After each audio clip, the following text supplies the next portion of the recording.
Yeah. So here is where I downloaded the S&P, or actually the SPY, the ETF for the S&P, price data from 2017, from when we started collecting the CDS spread data up until today.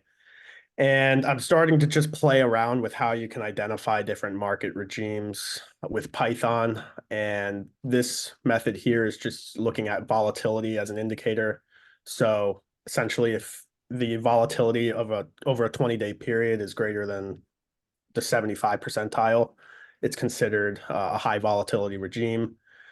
And we want to sort of classify regimes not really off of volatility, but off of the language in these credit spreads. And so this is just me playing around with, learning how to actually, graph this and play with the data in Python. But yeah, that's sort of where we're taking this at this point.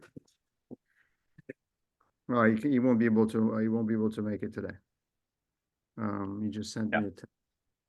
Yeah.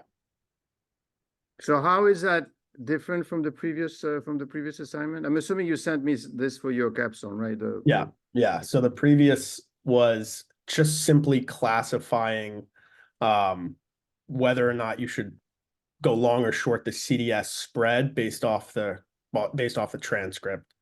Um, and it was more to just give an idea of the riskiness of the company, whether they're increasing or decreasing risk, just those two classifications. They're either risk is either going up or going down.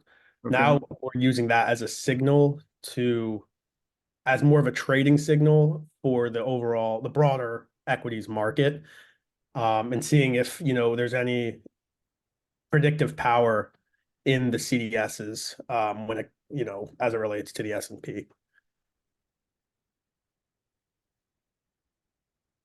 Interesting.